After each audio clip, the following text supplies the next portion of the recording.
안녕하십니까. 오늘 제가 아침 6시 방송에 진짜 중요한데 이거 이화영에 대해서 항소심 선고가 금요일 날 11월 29일 날 된다. 어제까지 계속 저 기사를 검색해 봤거든요. 그러니까 이제 그 변경이 없었다. 그래서 이게 될 거다. 이렇게 방송을 했는데 오늘 선고를 이제 이틀 앞두고 3일 앞두고요. 오늘 갑자기 이제 이거 선고기일이 변경이 됐다. 3주가 연기돼서 12월 19일로 선고기일이 잡혔습니다. 이거는 이게 어떻게 봐야 되는가?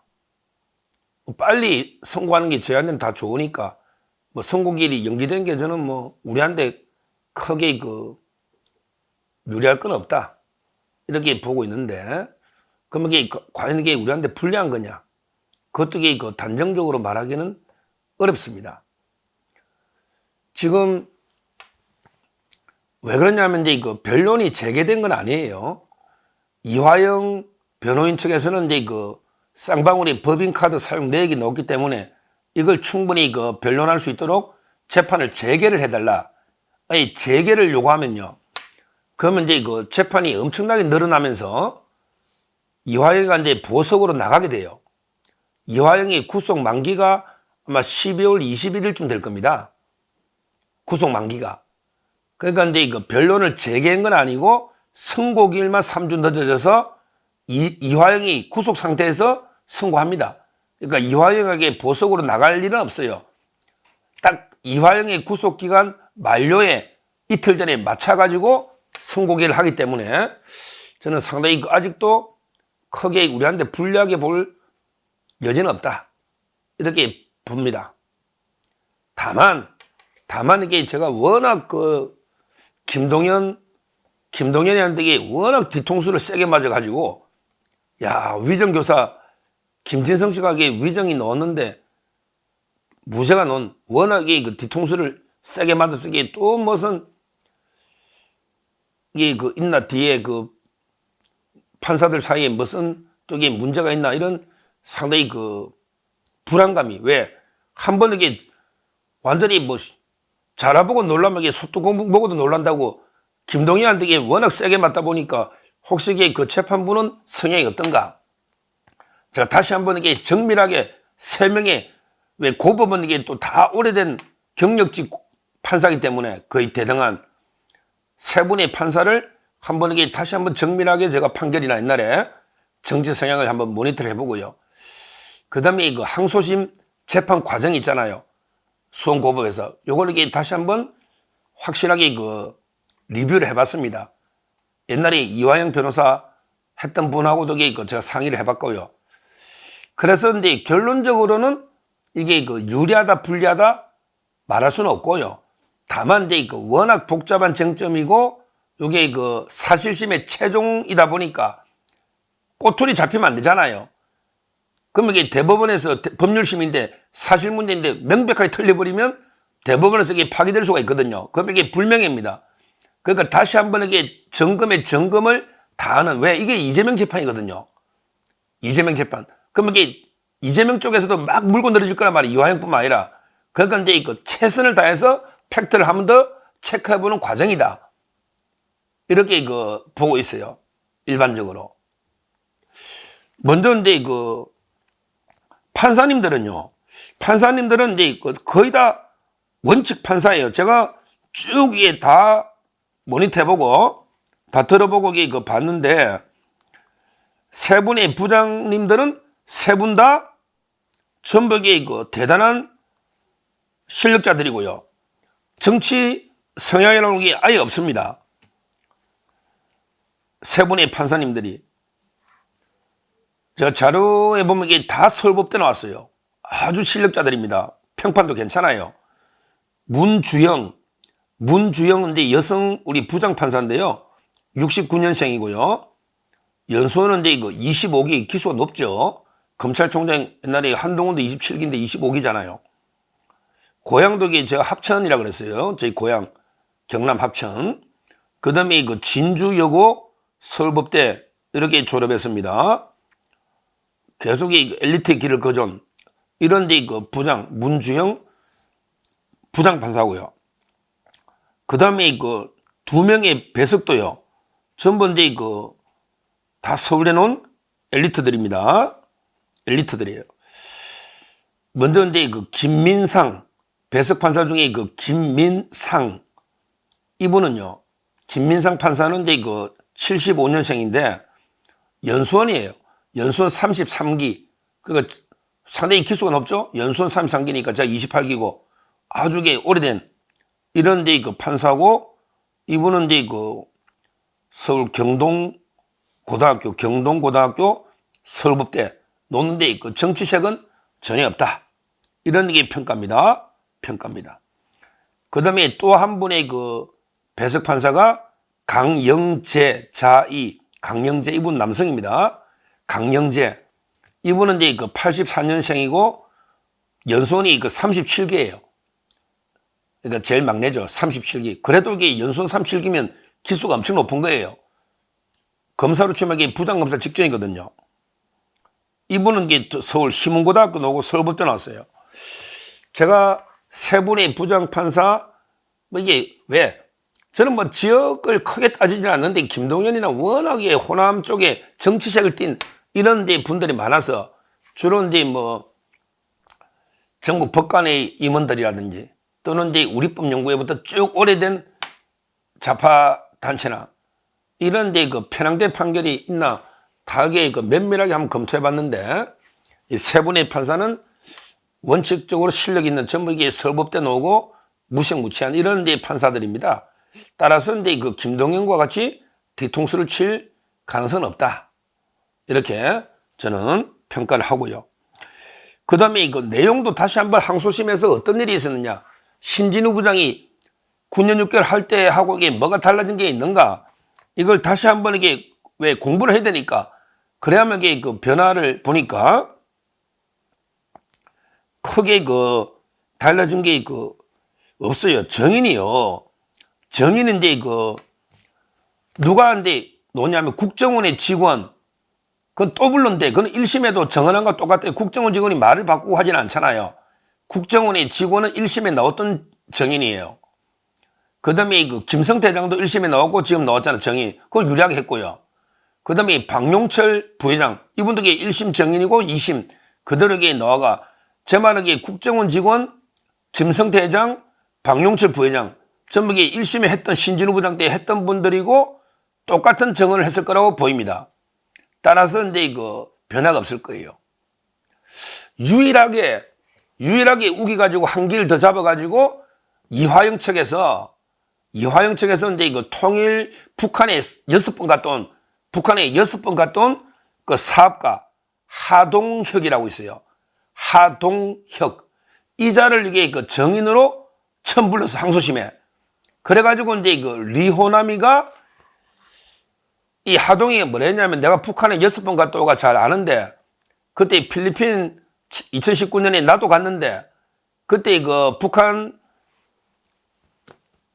북한에서 온 사람들한테 물어봤대 자기가 리호남이 왔느냐 이철 동지하고 리호남 동지가 왔느냐 물어봤더니 북한 대표단에서 리호남과 이철 2명 안 왔다. 그러니까 이게 리호남이가 필리핀 온 적이 없다. 이렇게 유일하게 정은한 새롭게 항소심에 요게 하동혁 씨거든요. 요걸 가지고 이제 이화영이나 이재명 측은 봐라. 리호남이가 오지도 않았는데 70만 불을 어떻게 방북비로 주느냐. 이걸 계속 이게 핵심 쟁점이라고 제가 말씀드렸잖아요. 여기에 반대되는 증거로 이제 제가 최수용, 쌍방울이 훈춘법인의 차이 최수용, 그 다음에 박용철, 그 다음에 김성태 회장 했고요. 무엇보다 이게 300만 불 영수증이 있어요.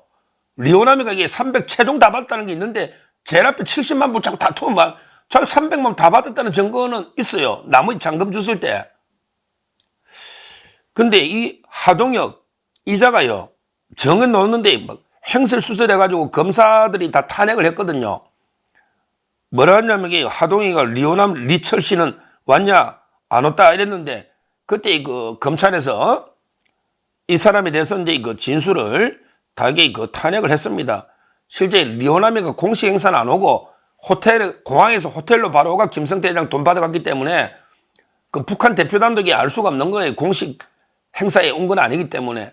그걸 이게 정황을 검찰이 다 물으면서 특히 이자가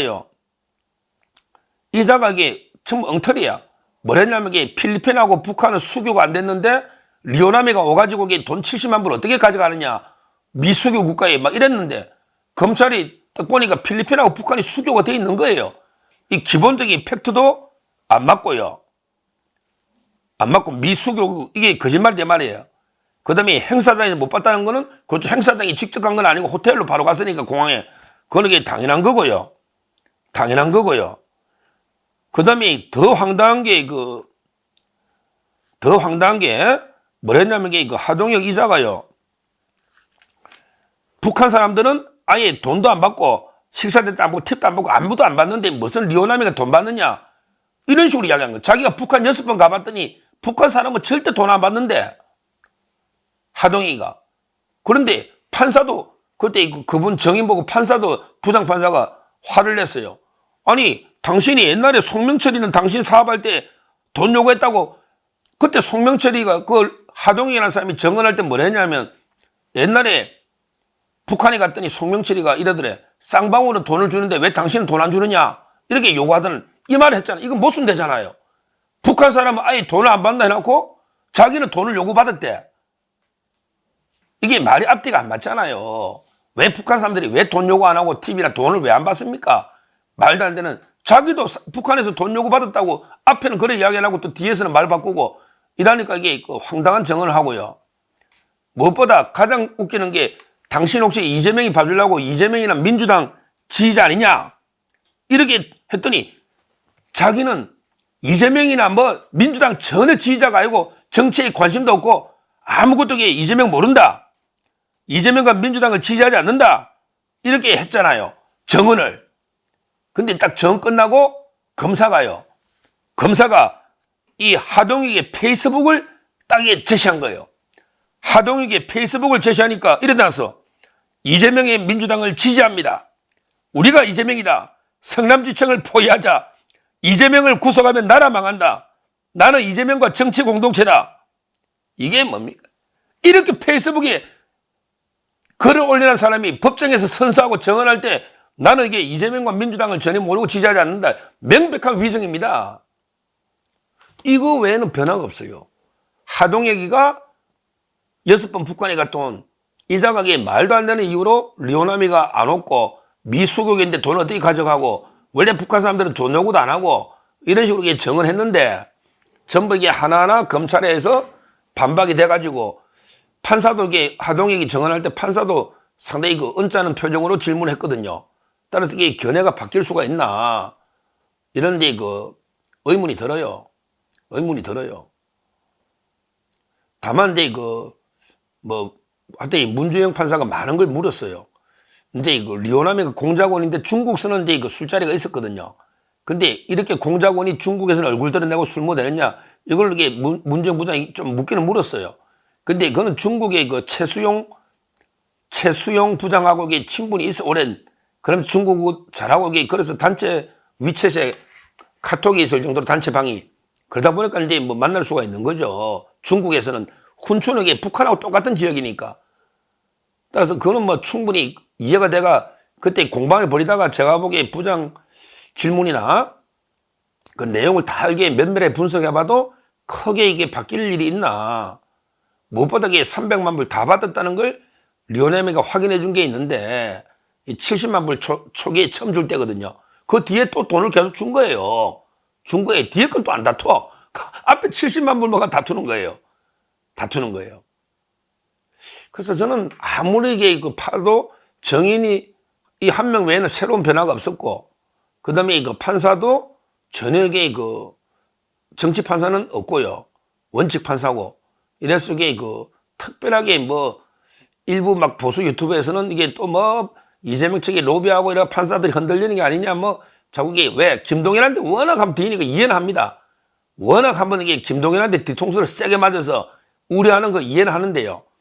오히려 저는 이거하고 비슷한 게 박정호 판사 케이스입니다. 박정호 판사. 박정호 판사 아시잖아. 김혜경 재판 판사님요. 근데 김혜경 선고기를 잡았다가 연기하고 재개해서 우리 식당에 포스기까지 다 가져가가지고 이게 완벽하게 그냥 위전까지 다 때려잡은 박정호 판사, 결국에 김혜경에 대해서 유죄로 150만 원 선고했지 않습니까? 그것도 연기했거든요. 저는 그거하고 이게 똑같은 케이스다, 이렇게 보고 있어요. 무슨 말이냐면 이게 그 이화영에도 최종심이고, 그 다음에 이재명 대표한테도 결정적으로 중요한 사실심, 그들에게 영향이 가기 때문에 일말의 꼬투리도 안 주려고 철저하게 팩트를 하나하나 체크해서 판결문을 쓰다 보면 시간이 많이 걸릴 수가 있는 거예요. 시간이. 세 분의 판사가 또 그 대등재판 합의도 해야 되고요. 그래서 선고기일이 조금 연기된 거다. 꼼꼼하게 하나하나. 왜 대법원에서 이 꼬투리 잡히면 안 되거든요. 대법원이 법률심이라도 사실심에서 논리 모순이나 앞뒤가 모순되는 게 나오면 대법원도 바로 잡습니다. 예를 들어 김동혜가 위정교사 같은 거는 대법원에서도 그거는 이게 무슨 판결이냐, 이 쓰레기지. 대법원에서도 바로 잡습니다. 김동현의 위정교사 같은 거는 아무리 법률심이지만 사실 인정이 현저히 경험칙에 반한다거나 이럴 때는요, 사실 문제도 대법원이 바로 잡습니다. 경험칙에 현저히 반할 때는, 아니 위정한 사람이 있는데 위정교사가 없다는 게 말이 안 되잖아. 이런 걸 바로 잡는단 말이에요, 대법원에서. 그래서 저는 아직도 수원고법의 판사님들이 신뢰를 할 수 있고요. 선고 연기된 거는 박정호 판사 김혜경 사건에 그처럼 꼼꼼하게 워낙 완벽하게 그 마지막 재판이니까 그래서 그게 연기된 게 아닌가. 제가 판단하는 이유는 일단 이게 이화영이를 풀어주는 게 아니거든요. 만약에 더 연기하고 변론 제기되면 풀어줘야 돼요. 구속기한 6개월이 끝나버리면. 그러니까 이제 12월 21일까지 이화영이를 구속할 수 있거든요. 근데 19일 날 선고하는 거고 변론을 재개해 준 건 없잖아요. 그 다음에 항소심에서 근본적으로 증거가 바뀐 건 없어요. 신진우 부장이 바보입니까? 다 꼼꼼하게 체크해 본 거죠. 하동혁 정인 하나 외에는 놓은 게 없고, 하동혁 정인은 이게 금방 말도 안 되는 거짓말을 했다, 이렇게 저는 보고 있기 때문에. 그리고 판사 세 분이 다 서울법대 놓은 원칙 판사들입니다.